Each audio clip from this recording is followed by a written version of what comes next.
ही जलवा,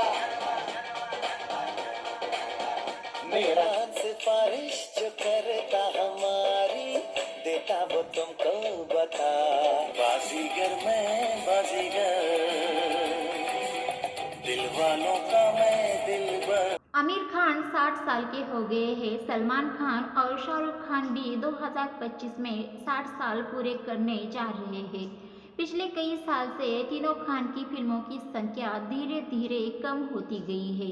सलमान ने तो 2017 की टाइगर जिंदा है के बाद कोई ब्लॉकबस्टर नहीं दिया, तो क्या करीब 3 दशक से ज़्यादा समय से सिनेमा का भरपूर मज़ा देने वाला खान युग अब समाप्त हो गया? इनके बाद सुपरस्टार किसे कहेंगे? गुजरे ज़माने के सुपरस्टार राजेश खन्ना यानी काका का एक मशहूर डायलॉग है, इज्जतें शोहरतें चाहते उल्फते कोई भी चीज़ दुनिया में रहती नहीं। आज मैं हूँ जहाँ कल कोई और था। ये भी एक दौर है और वो भी एक दौर था। इज्जतें शोहरतें उल्फतें चाहते सब कुछ इस दुनिया में रहता नहीं। आज मैं जहाँ हूँ कल कोई और था। ये भी एक दौर है, वो भी एक दौर था। वाकई ये फिल्म इंडस्ट्री है जहां सुपरस्टार के दौर बदलते रहते हैं। कभी दिलीप कुमार साहब, कभी शम्मी कपूर साहब और कभी देव आनंद साहब का दौर था। उसके बाद काका का दौर आया और उसके बाद फिर एंग्री यंग मैन, महानायक, बिग बी, अमिताभ बच्चन का दौर। हर दौर की अलग अलग बातें, अलग अलग शोहरतें और चाहतें। इसी बीच मिथुन चक्रवर्ती, अनिल कपूर, जॉकी श्रॉफ, सनी देओल, संजय दत्त और गोविंदा का भी दौर आया। वहीं 90 के दशक में उभरे तीनों खान स्टार की चमक ने लोकप्रियता के पैमाने बदल दिए। पूरा देश तीनों खान के सिनेमा पर लट्टू हो गया। लेकिन कहते हैं कि हर एक सुबह की शाम होती है।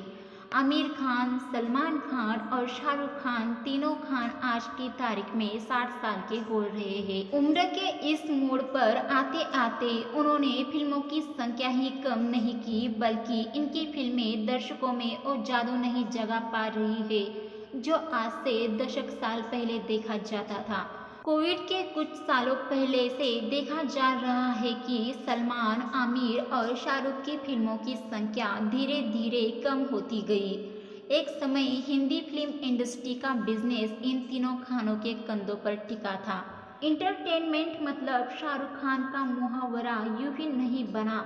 एक साल में 4-5 से भी ज़्यादा फिल्में रिलीज होती थी और सभी ब्लॉकबस्टर। दर्शक इनको हर रोल में देखने के लिए बेताब थे। तुझको तो प्यार सजना, लाख कर ले तू इनकार सजना। लेकिन अब समीकरण बदलने लगा है। बादशाह खान एक अलग पर्सनालिटी, फिलॉसफी के साथ जीरो में बुआ सिंह तो बने, लेकिन वो चमत्कार नहीं कर सके जो बाजीगर वाले टाइम में राहुल राज बनकर किया था। जीरो के 3 साल बाद पठान और जवान ने बेशक उन्हें एक बार फिर सुर्खियों में लाकर खड़ा कर दिया, लेकिन इसकी कामयाबी केवल शाहरुख खान के स्टारडम पर नहीं थी। फिल्म की कहानी, किरदार, डायरेक्शन, टाइमिंग, प्लॉट का थॉट, बॉलीवुड साउथ सिनेमा का कॉम्बिनेशन आदि सभी ने मिलकर बड़ा प्रभाव पैदा किया था।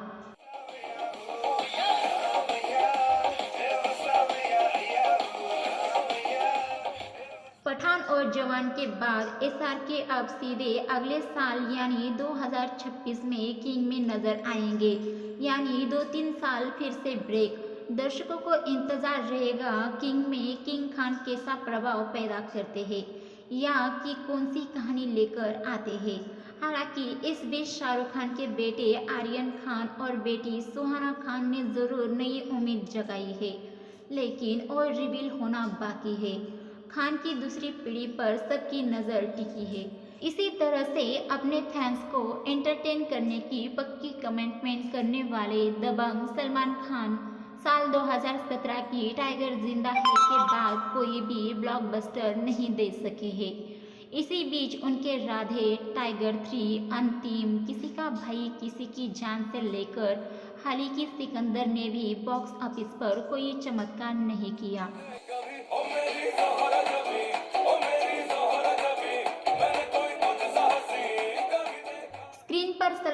खान की बढ़ती उम्र का साफ असर देखा जा रहा है। सिकंदर की कहानी ने दर्शकों को बहुत निराश किया। फिल्म बुरी तरह से पिट गई। जबकि सलमान को हमेशा बॉक्स ऑफिस का सिकंदर माना गया है। कहानी कैसी भी हो, किरदार कैसा भी हो, सलमान उसे अपने रंग में ढाल लेते रहे हैं और फैंस लट्टू हो जाते हैं। इसी सलमान को कभी सुल्तान, दबंग, बजरंगी भाईजान, किक, वांटेड आदि फिल्मों ने सुपरस्टार बनाया, लेकिन 60वें साल तक आते आते उनका स्टारडम का जादू फीका पड़ता दिख रहा है।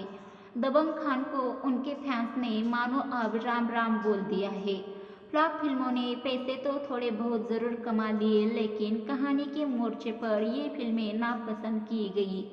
सलमान खान की आने वाली फिल्मों के नाम रिपोर्ट में आ रहे हैं, लेकिन औपचारिक ऐलान का इंतजार है कि उनमें सलमान का किरदार किस किस्म का होगा। सारा दामोदर इसी बात पर टिका है कि सलमान रोमांटिक नायक वाली छवि से कब बाहर निकलते हैं। आमिर खान ने सलमान और शाहरुख खान के मुकाबले अपनी अलग समझदारी दिखाते हुए पर्दे पर रोमांस करने वाले किरदारों से खुद को पहले ही किनारे कर लिया था। उन्होंने अपनी बहुत सी फिल्मों में मनोरंजन के साथ साथ सोच विचार को भी कुछ तरजीह दी है। आमिर को मिस्टर परफेक्टनेस भी यूं ही नहीं कहा जाता। कामयाब फिल्मों के मालिक है आमिर। तारे जमीन पर के हीरो की अब अगली फिल्म सितारे जमीन पर आने वाली है। आमिर अपनी हर फिल्म में अपने लिए खास गेटअप वाले किरदार को गढ़ते हैं। ये गेटअप कई बार फिल्म को हिट बनाने में कामयाब हो जाता है, तो कई बार कहानी पर भी हावी हो जाता है।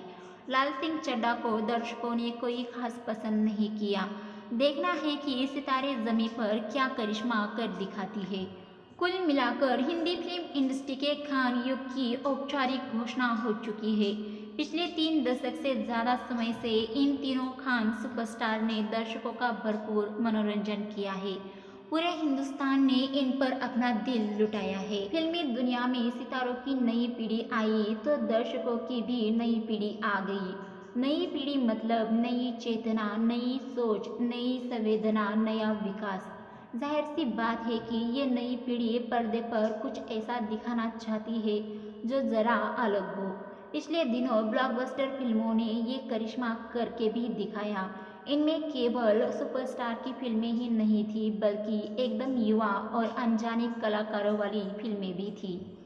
मसलन अगर SRK की पठान, जवान ब्लॉकबस्टर हुई तो रणबीर कपूर की एनिमल, विक्रांत मौसी की 12वीं फेल, लापता लेडीज, श्री 3, भूल भुलैया 3 या बिग बी प्रभास की कल्कि आदि। सुपरस्टार मतलब हमारे समय का नायक तो क्या, खान युग खत्म होने के बाद बॉलीवुड से सुपरस्टार का दौर भी खत्म हो गया, क्योंकि अक्षय कुमार, ऋतिक रोशन या अभिषेक बच्चन से इसकी उम्मीद नहीं की जा सकती।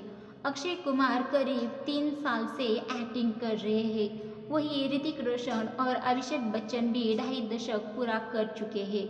ऋतिक रोशन काबिल अभिनेता जरूर है, लेकिन सुपर 30 और कुछ मल्टी स्टारर फिल्में छोड़ दे तो ऋतिक ने ज़्यादातर अपने पिता राकेश रोशन की फिल्मों का नाम ही रोशन किया है। जबकि पिछले 1-1.5 दशक के दौरान आए अभिनेताओं की सूची पर ध्यान दे तो राजकुमार राव, विकी कौशल, रणबीर कपूर, रणवीर सिंह, आयुष्मान खुराना, वरुण धवन, कार्तिक आर्यन आदि ने कई अच्छी फिल्में जरूर दी, लेकिन इनमें तीनों खान के पोजीशन को हासिल कर पाने का मादा कहीं नजर नहीं आता। दूसरी तरफ दक्षिण में आलू अर्जुन, रामचरण, प्रभास आदि स्टार्स ने पैन इंडिया जलवा जरूर बिखेरा है, लेकिन ये हिंदी सिनेमा के स्टार्स के आगे चुनौती बनकर ही उभरे हैं। सवाल है, क्या हम इन स्टार्स को आज का सुपरस्टार घोषित कर सकते हैं? क्या ये स्टार तीनों खान की जगह की भरपाई कर सकेंगे? हिंदी फिल्म इंडस्ट्री के बिजनेस और सफलता का आमतौर पर ज़्यादा हिस्सा जिस तरह की पर्सनैलिटी वाले हीरो के कंधे पर टिका रहा है, क्या ये नए कलाकार उस आकांक्षा को पूरी कर पाने में सफल होते दिखते हैं?